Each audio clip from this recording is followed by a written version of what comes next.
Jam pertama GMT gua men, Seiko Mode by me. Dikarenakan ini kecil, ini lubang ini nggak masuk, nggak mau dilebarin men. Gini, sini. Ini awalnya gue pikir kan mesin movement N35 sama N34 sama aja. N34 tuh yang GMT, N35 itu yang sebelumnya yang gue buat tuh. Kalau belum lihat ada tuh di video gue sebelumnya tuh. Ternyata lubang tuh diameter di tengahnya itu yang khusus dialnya beda men. Lebih besar yang buat GMT ini, yang NH35 ini, 34 ini. Ya udah mau nggak mau gue kikir kayak tadi tuh. Lama gue udah nyari kikirnya lama bro, lama banget, bete lah intinya. End of story lah, habis itulah sudahlah. Ini akan habis gue kikir nih. Beli di toko bangunan bro, ada tuh kikirnya. Apa namanya? Kikir kerucut lah, gitulah. Akhirnya gue pasang.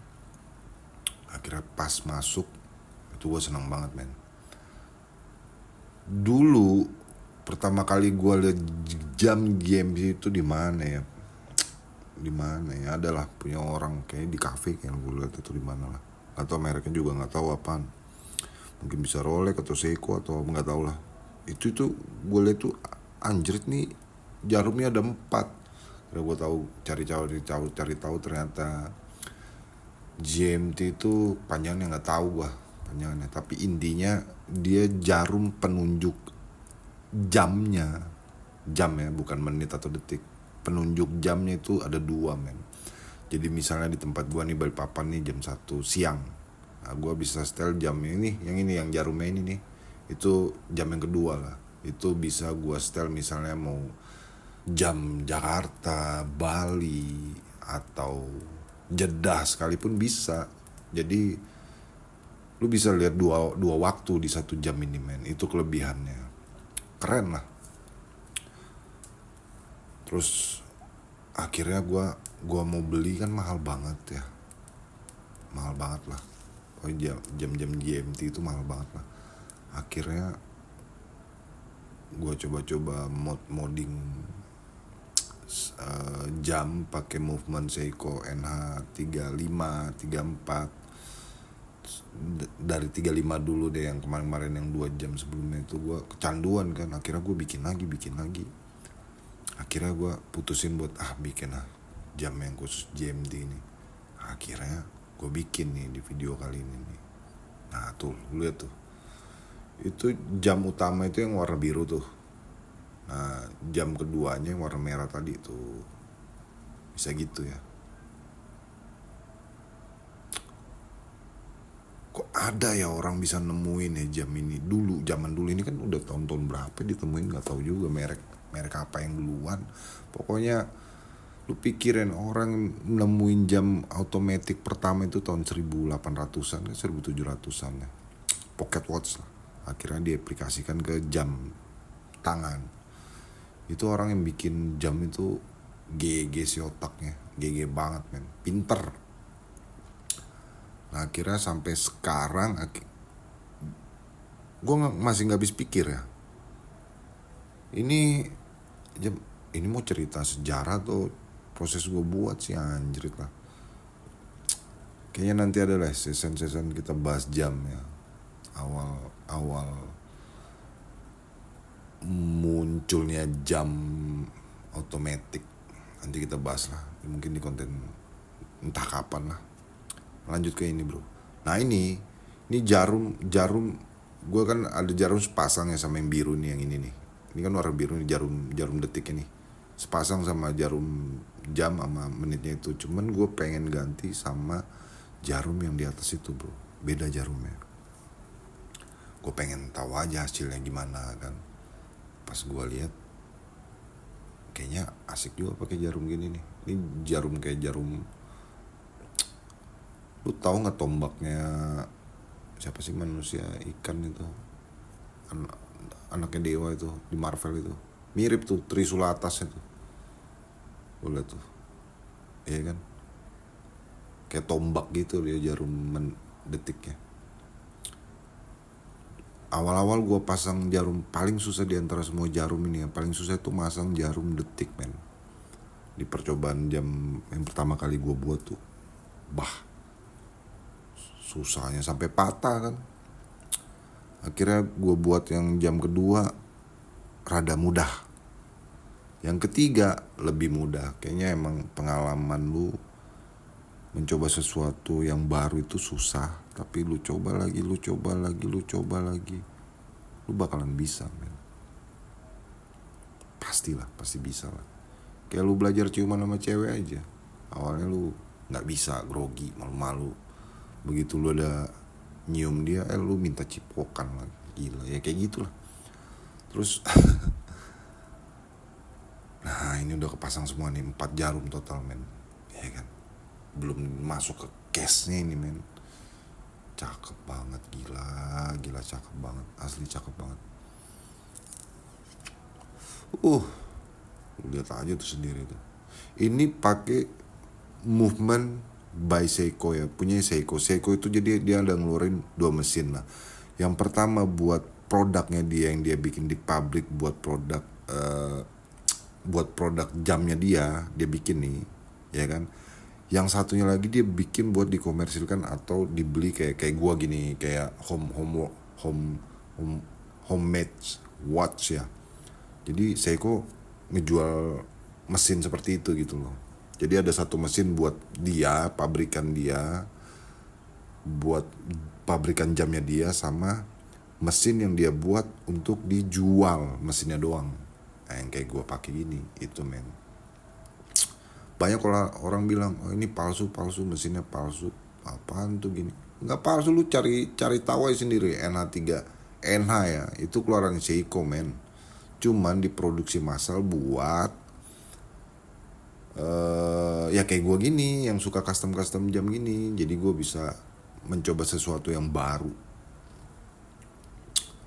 Balik lagi sini men. Nah ini sebenarnya ini apa sih namanya itu?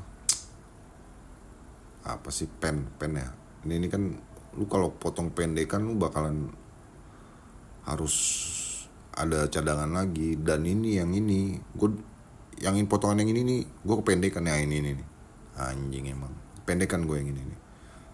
Ujung-ujungnya untung gue ada cadangan lagi men.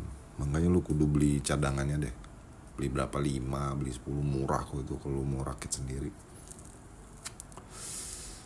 Nah yang ini udah yang kedua nih. Yang pertama kan kependekan, ini yang kedua nih.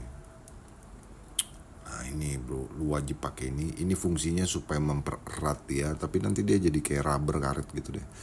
Sama supaya air itu nggak kemasukan air bro. Ini bagus nih. Ini dia bikin apa ya? Pokoknya intinya lu wajib lah pakai inilah. Gue baru sih mainan gini jadi nggak tahu paham istilahnya. Baru lah gue mainan gini. Cuman gue suka jam, udah lama banget. Gue paling dulu itu gue suka Casio kan, G-Shock terutama. Gue beli G-Shock, koleksi G-Shock. Makin sini gue suka otomatis. Nah, seperti itu bro. Lu misal mau ganti lagi nanti, misalnya mau ganti itu masih bisa dibuka lagi dengan cara dipanasin, dipakai headgun tuh. Ntar dia lenyak apa sih dari karet meleleh, itulah istilahnya lah. Pokoknya pakai headgun lah. Nah, gue pakai ginian nih. Mau berapa harganya, murah itu kalau nggak salah, lupa gue.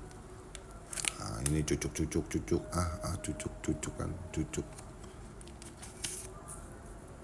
Gue coba pas apa enggak. Nah pas gue derat itu harus nutup banget tuh bro, harus rapet lah. Nah rapet dia kan, pokoknya rapet tuh enak lah.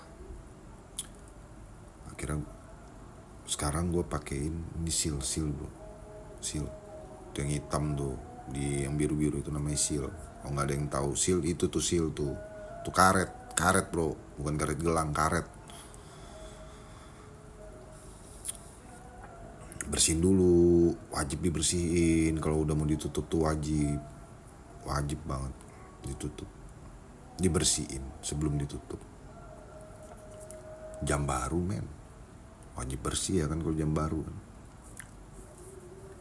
Coba lama-lama, kayaknya semua barang kalau baru-baru tuh disayang-sayang deh. Dibersihin, di ini. Nah lama-lama juga lu taruhnya sembarangan, lecet-lecet lu juga nggak peduli. Lu bukan gua men ya.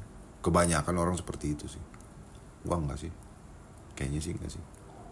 Nah ini itu kan tadi ditaruh di biru-biru tuh, itu minyak apa ya istilahnya, bukan minyak sih, apa ya, gemuk, bukan gemuk sih, dia oil lah, fungsinya untuk mencegah air masuk aja, sama supaya karet itu nggak keras. Kan ada karet, kalau karet mati itu kan keras dia. Nah ini fungsinya yang tadi itu yang tadi lah lu tahu kan, itu fungsinya supaya ini nggak masuk air bro. Fungsi pertama. Fungsi kedua supaya karet yang itu tuh sealnya itu awet biar nggak, ya lu tahu kan karet mati gimana kan ya kayak gitu lah. Nah lu tutup nih, habis gitu tutup rapet. Nah supaya nggak masuk air. Nah ini udah jadi sih. Gue nggak masukin video pas gue pasang braceletnya rantainya sih. Nah ini yang jarum trisula itu bro. Setelah gue pikir coba lihat, ya kan kayak ada yang janggal ya, aneh aja kayak keramaian gak sih? Ya keramaian sih, jarum detiknya itu loh. Akhirnya gue pikir, gue pakai jarum yang ini nih, yang bawaannya yang pasangan yang jarum biru. Lumnya juga nyala men.